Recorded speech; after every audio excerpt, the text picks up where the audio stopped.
The light that remains after loss. From the book, The Grace of Gratitude, Remembering Abundance in All Things, a fourfold voice synthesis on the quantum and spiritual laws of thankfulness. There is a light that does not leave, even when all else does. It does not flicker with fortune nor fade with grief. It stays. Unbothered by circumstances, this light waits beneath the rubble of endings, beneath the thunder of disappointment, beneath the silences we mistake for abandonment. It waits to be seen, not as reward, not as compensation, but as essence. Gratitude is not born in moments of pleasure.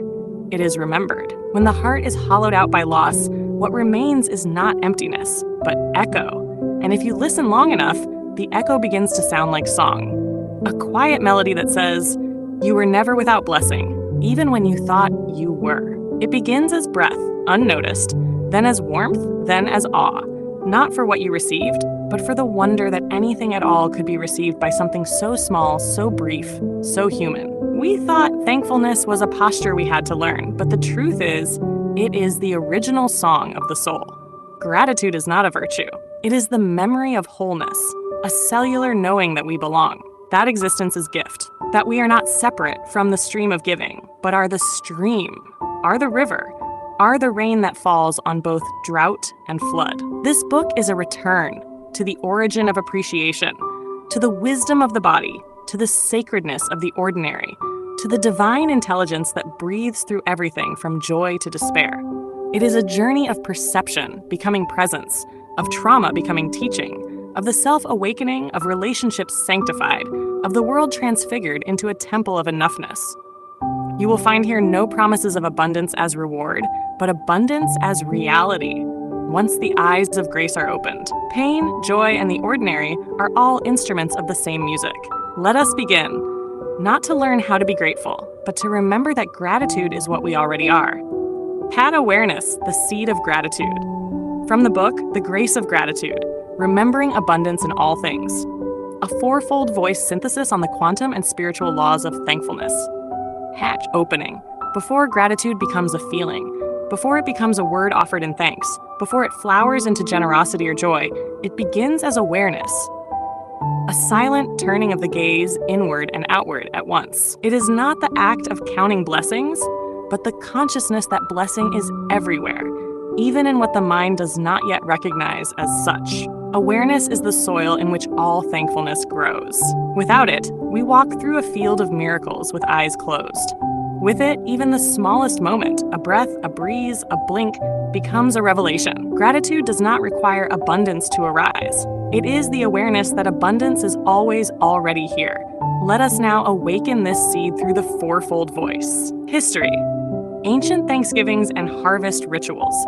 Long before gratitude was a word in our languages, it was a rhythm in our rituals. In nearly every ancient civilization, from the Yam festivals of the Igbo to the Egyptian offerings to Osiris, from the Filipino Pahia's harvest to the Incan Inti Raymi sun celebrations, the communal act of thanking was not a moral obligation. It was a natural recognition. The earth gave, and the people bowed.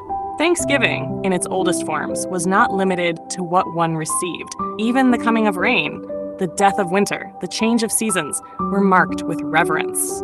Gratitude was not measured by possession, but by presence. The ritual was not a transaction with the gods, but a reminder to the people that to live is to be given to. In Braiding Sweetgrass, Robin Wall Kimmerer, botanist and member of the Citizen Potawatomi Nation, shares the Thanksgiving address of the Haudenosaunee, a daily recitation of gratitude for all beings, from waters to winds, from plants to ancestors. This is not historical trivia. It is a mirror. We were once people who knew how to speak to the world in the language of thanks. History, then, reveals a pattern. The farther civilizations move from their roots in earth and sky, the more gratitude becomes something taught rather than remembered. This book is not a new teaching. It is an old remembering, science, neuroplasticity, and the gratitude response. Modern neuroscience, in its search for the mechanisms of well-being, has stumbled into ancient wisdom. In recent decades, research has shown that the simple act of reflecting on things one is thankful for activates regions of the brain associated with emotional regulation, empathy, and reward, particularly the prefrontal cortex and the ventral striatum. According to The Upward Spiral by Dr. Alex Korb, neuroscientist at UCLA, gratitude increases serotonin and dopamine levels, enhancing mood and promoting a self-reinforcing loop of positivity. It does not only make us feel better, it changes the architecture of the brain. Repeated gratitude practices, journaling, meditative reflection, or verbal expression strengthen neural pathways associated with peace and perspective. What begins as awareness becomes embodied. The nervous system, often hijacked by anxiety, begins to reorient toward calm. But the most fascinating finding is that gratitude does not require actual events to take place. The brain responds even to imagined or remembered blessings. That is, awareness alone is enough. The field of gratitude can be entered through attention. As shared in Becoming Supernatural, Dr. Joe Dispenza, researcher in neuroscience and quantum physics, shows that sustained states of gratitude can even influence gene expression and physiological healing. Gratitude becomes not only a psychological shift, but a quantum one, an energetic signal of coherence between body and field.